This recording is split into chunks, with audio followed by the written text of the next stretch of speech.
So should you be doing Kegels during pregnancy or the postpartum period to help alleviate all the pelvic floor issues or to help you prepare for birth? The short answer is no, but there is a little nuance to it that we're going to talk about in this video. So when should you be doing Kegels or having a pelvic floor activation? And when is it better to learn how to relax your pelvic floor?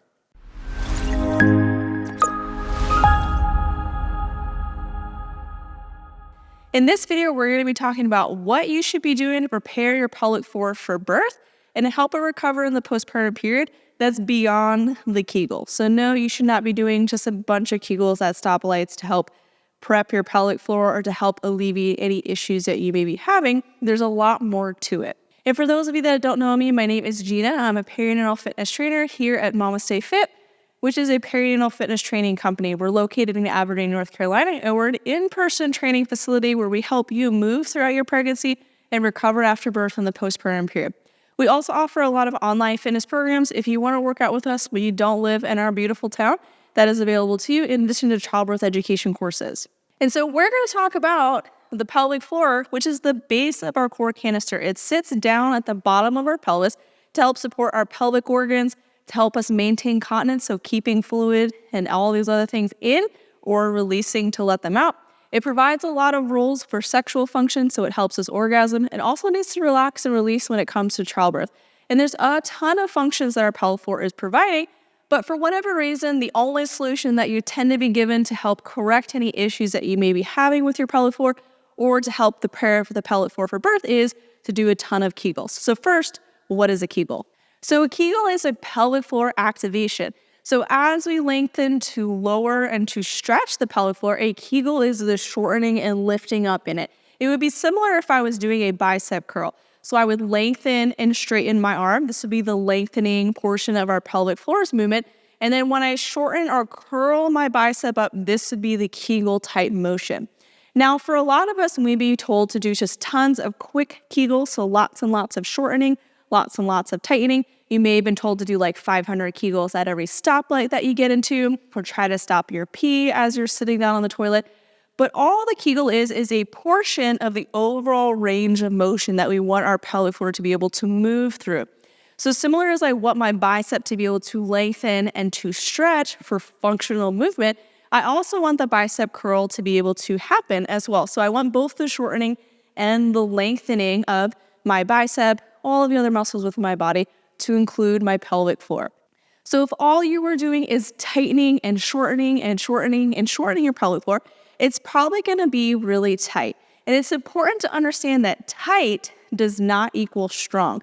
Strength is how well we can move through a range of motion, not how tight and short we can make our pelvic floor. And so again, if we think about my bicep, if I could not move my bicep through its full range of motion, I would not be very functional. If I was only really strong in this short range, the moment that I had to lengthen my bicep to pick up something or to grab something, I would be super weak. So tight does not necessarily equal strong, and it's important to note that about the pelvic floor as well. And so your pelvic floor has 3 range of motions similar to pretty much every other muscle in our body. It has the ability to lengthen and to stretch. It has the ability to rest and relax, and then also shorten and tighten. So again, just like that bicep curl, it can lengthen and stretch. It can come to a mid-range position where it's resting, and then it can shorten and tighten. So similar to all the other muscles in our body, our pelvic floor also has the capability to do these different range of motions. And it's important that it can do all of those range of motions as well. So the first thing that we can do to help move our pelvic floor is to coordinate it with our breath.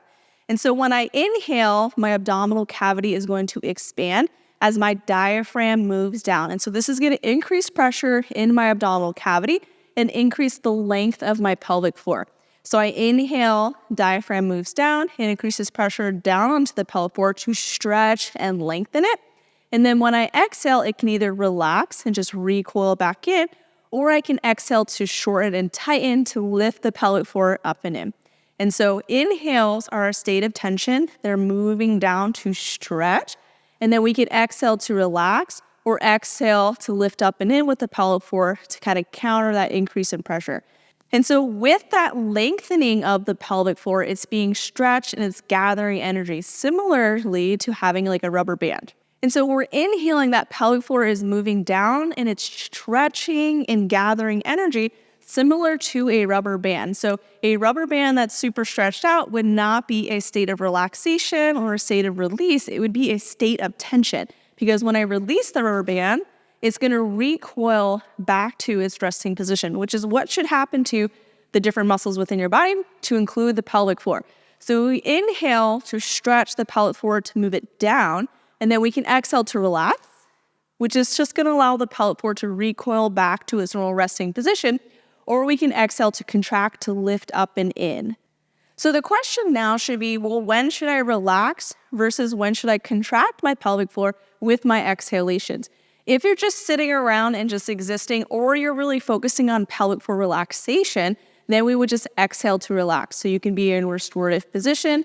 You would take your big inhale to breathe, and then exhale to release and just relax in the pelvic floor.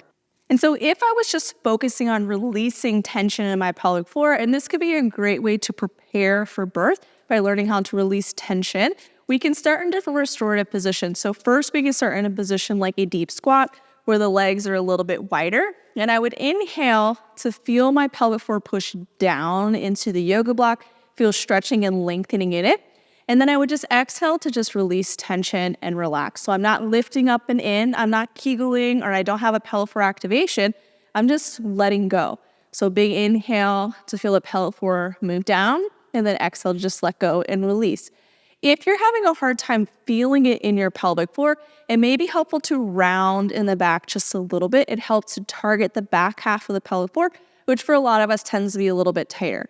So I'd find a little bit of rounding in my back. I could take a big inhale, feel the stretch in my pelvic floor, and then exhale, just let go. We can also try some asymmetrical positions as well, because super wide leg positions is not the only way to release tension in our pelvic floor. So you can try a 90-90 position, where one leg is externally rotated and the other leg is internally rotated. And same thing, I could think big inhale, feel my pelvic floor move down, and this will probably feel a little bit different than the squat position. And then exhale, just release and let go. You could add in some mobility, like a side body opener, which can help to kind of change the ribcage position, which may also change the tension within the pelvic floor. So I can think big inhale into my side body here, and then exhale, just release.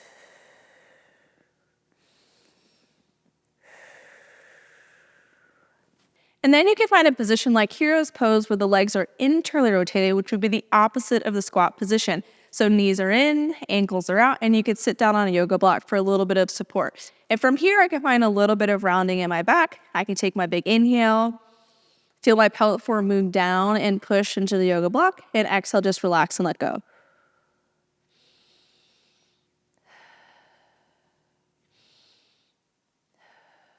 And so when we're focusing on trying to release tension in the pelvic floor, which is a great part of birth preparation, we want to focus on inhaling to find length in the pelvic floor, to feel it stretch and move down, and then exhale to just relax and to let go. So we're not exhaling to lift up and in.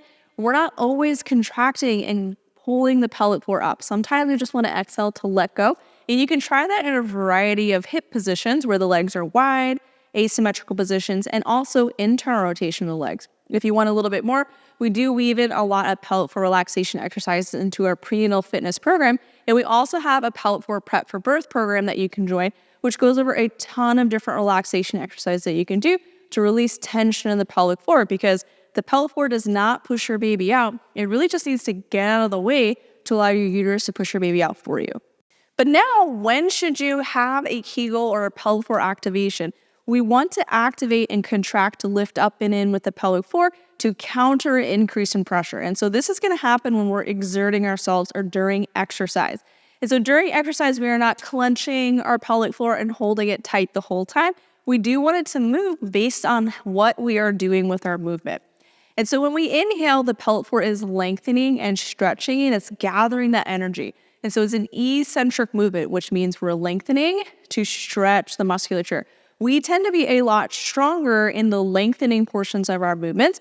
And so we can usually lower a lot more weight than we can lift it back up. And so we want to think about what part of our lift is the eccentric motion. And so if I'm squatting, I would either inhale at the top to find that length in the pelvic floor. This is going to increase pressure within my abdominal cavity and helps to stabilize my spine. So I can inhale at the top of my movement, move down, and then come back up. And that's going to help to stabilize my spine during my lift. I can inhale as I lower. And then this is where we're going to add in that exhalation. I could exhale to stand up, because exhalations are the concentric motion of our lift and our breath. And so I want to match that with the movement that I'm doing. And so I can inhale with the eccentric portion, exhale with the concentric portion. So inhale with gravity, exhale against gravity. Because again, we're a lot stronger in the lengthening portion. And so we want that increase in stabilization as we lower. But then I want to counter that increase in pressure with exertion by exhaling to lift up and in with my pelvic floor. And so we can coordinate our breath to movement to enhance our stabilization and also to coordinate how our pelvic floor is moving. And so movements like the squat and the deadlift or lunges or a lot of leg-based movements, we can inhale as we lower and then exhale as we come up. When we start getting to upper body movements, it's a little bit different because we're usually using different types of resistance like a Kegel machine or different weights. And so we're going to exhale against gravity or the harder portion of the movement. So typically if you're doing a pull-up, we're pulling is when we exhale. If we're doing a pull down, we're pulling is when we exhale. With the row, when I row is when I exhale. And then the opposite, when I'm lowering is when I'm inhaling the movement. When I'm lowering, when pull up is when I'm inhaling with the movement. And so we could focus on coordinating our breath to movement to enhance our stabilization and also to learn how to move our pelvic floor. So should you do Kegels to prepare for birth to kind of alleviate any sort of pelvic floor issues that you may be having? Probably not. But we do want to know how to activate our pelvic floor and when to properly do it. And so our pelvic floor has different ranges of motion that it can move through. We can inhale to lengthen and to stretch the pelvic floor. This is going to be where it gathers energy to kind of recoil and counter movement that we're doing. We're going to exhale to relax, which is great if we're in restorative positions, if you're just kind of existing, or you're focusing on learning how to release tension in the pelvic floor. Exhale to relax can be super helpful.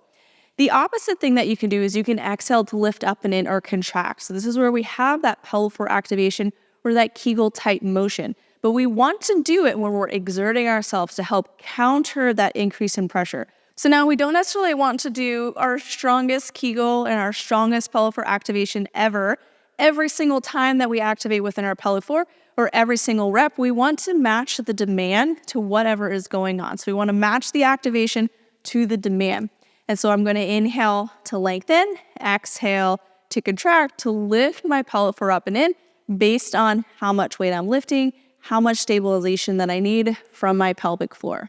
And so if you're having issues during your pregnancy and your postpartum period with your pelvic floor, such as you're leaking urine, you're having pelvic pain, you have pelvic heaviness, or maybe even pelvic organ prolapse, tightening your pelvic floor over and over and over again with Kegels is not necessarily going to help your issues. If anything, the inability to learn how to move your pelvic floor properly is going to contribute more towards those issues. So if you have a really tight pelvic floor, it doesn't make it stronger. It doesn't mean it's going to work better. Rather, we want to learn how to move our pelvic floor and coordinate to our breath and movement. And so if you want more on how you can learn how to move your pelvic floor and integrate it with your movement, join our online fitness programs or come work out with us in person here in Aberdeen, North Carolina. Our online fitness programs include our prenatal fitness program, postnatal fitness program, and our beyond postpartum fitness program.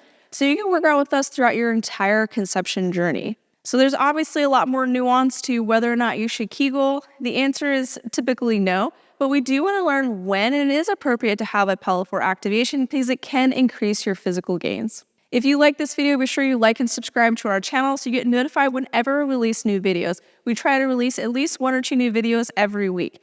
If you enjoyed this video, be sure to comment below to let us know what else you want to learn. What questions do you have about perinatal fitness? Are you unsure about certain movements during pregnancy? Not quite sure what to do in the postpartum period? We're here to answer all your questions and we'll create content to support you throughout this entire journey.